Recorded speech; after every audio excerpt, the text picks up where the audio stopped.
Alors, chaque année, il y a de nouveaux étudiants qui entrent en faculté de médecine.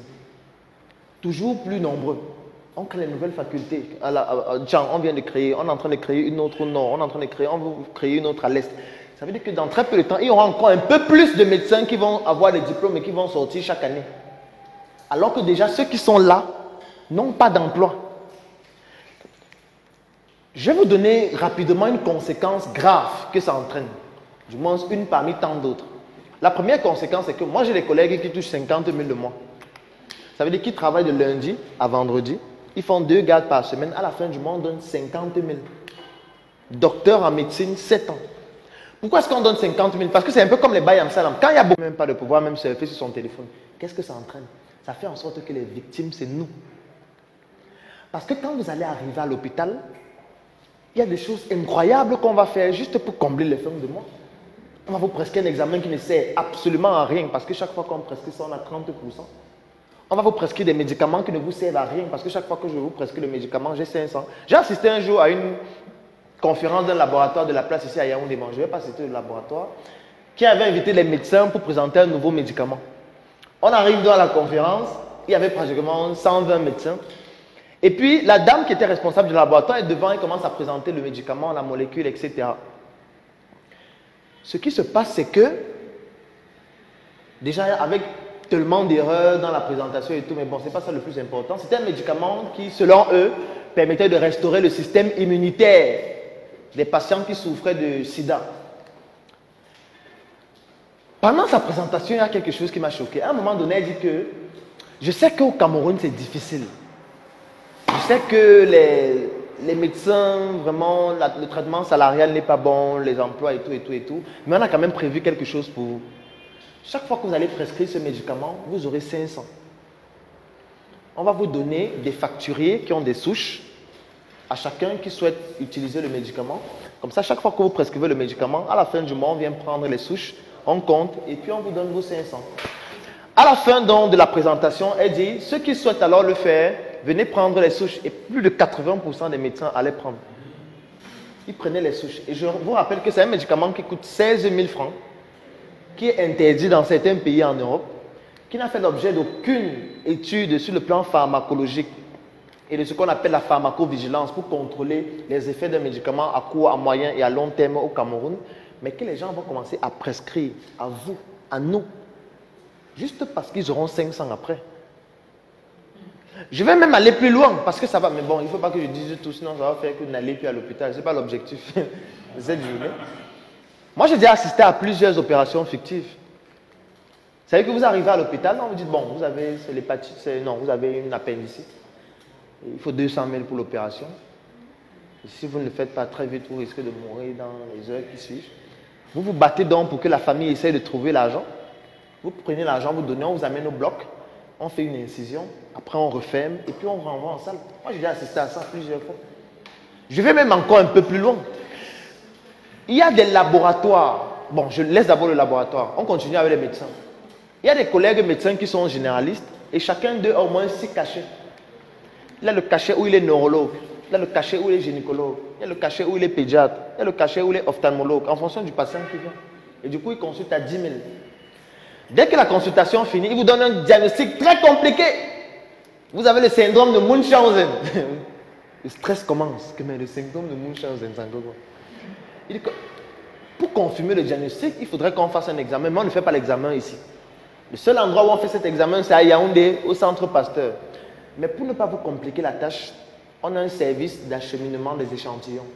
Donc on va vous prélever, on va faire analyser là-bas, et puis vous aurez les résultats sous une semaine. Vous, vous êtes dans la détresse. On vient de vous donner un diagnostic, vous n'avez jamais entendu le nom là quelque part. Vous demandez, doc, l'examen c'est combien? On vous dit c'est 50 000. Quand vous payez 50 000, ils ont une infirmière qui vous prélève. Et dès qu'on vous prélève, ils ont les faux imprimés du centre Pasteur, les faux cachets, les faux reçus. On vous fait un faux résultat et on vous donne une semaine après.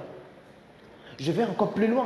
Il y a certains laboratoires au Cameroun que je ne vais pas citer, bien évidemment, où quand vous arrivez pour faire un examen, vous venez, vous dites, je vais peut-être faire la goutte épaisse ou je ne sais pas, le test de je ne sais pas trop quoi. On vous prélève. Dès que vous partez, on ne fait pas l'examen, on écrit le résultat. Il y a plusieurs laboratoires qui le font. Je vais même encore plus loin. Il y a des laboratoires où vous venez, vous devez peut-être faire le test d'hépatite B. On te prélève, on le prélève. Dès que vous partez, on mélange vos sangs, on utilise le même réactif. C'est-à-dire que la personne qui fait ça ne comprend rien en immunologie. Et quand c'est négatif, il vous met vous deux négatifs, juste pour économiser les réactifs. Donc je ne continue pas, mais c'est la conséquence de cette situation-là. C'est ça que ça entraîne. Lorsqu'un gars a sa réunion le dimanche, le samedi, il monte à la garde. Que non, il faut que je trouve l'argent de ma réunion. Quand vous arrivez, il dit non, vraiment, il faut opérer. On a mené une étude qui montre que plus de 45% des césariennes qu'on fait aux femmes qui sont enceintes ne servent à rien. Moi, je parle de... Parce que quand on parle, vous avez l'impression que c'est dans l'espace et que ça ne vous concerne pas. Vous arrivez à l'hôpital, vous êtes enceinte, vous pouvez accoucher par voie basse, mais on essaye de trouver des raisons pour que vous passiez à la césarienne. Parce que ça fait en sorte que le médecin a des quotes-parts à chaque fois qu'on vous opère et que l'hôpital fasse plus d'entrées. Donc, comment ça va se passer quand il y aura encore plus de personnes qui vont demander le travail que maintenant? Ça sera pire. Parce qu'on ne construit pas suffisamment d'hôpitaux pour recruter ces gens. Et là, on parle des médecins qui ont Bac+7. Je ne parle pas des infirmiers qui sortent par milliers chaque année.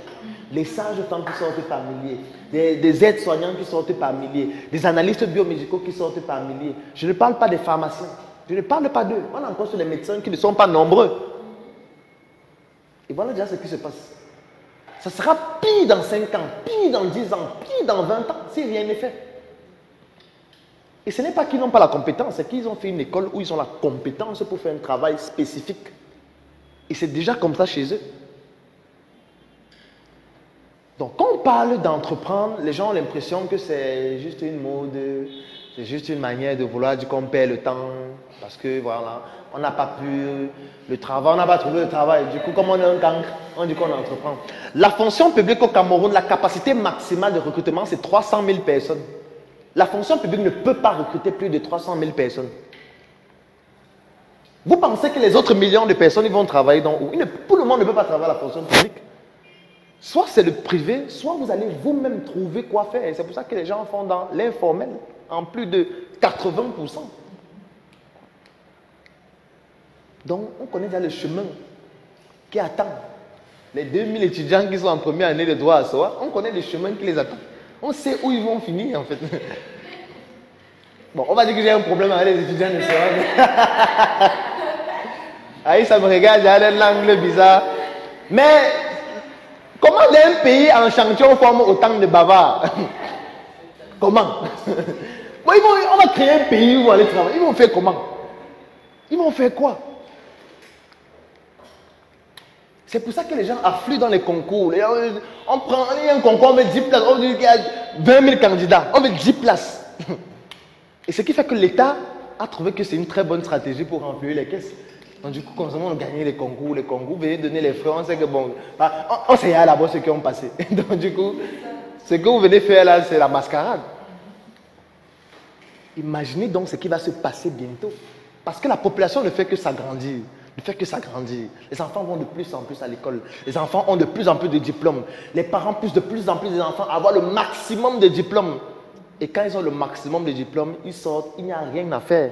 Et que le grand banditisme va devenir exponentiel bientôt. Parce que voilà les conséquences que ça va entraîner. Il y aura des conséquences sur le plan social, conséquences sur le plan environnemental, conséquences sur le plan économique. Mais sauf que pour les autres, c'est intéressant. Pour les autres qui sont dans les industries, pour les autres qui ont des entreprises, c'est intéressant. Parce que plus la population grandit, plus ce sont des consommateurs qu'il y a. Ça veut dire que plus de personnes qui vont consommer nos produits et nos services.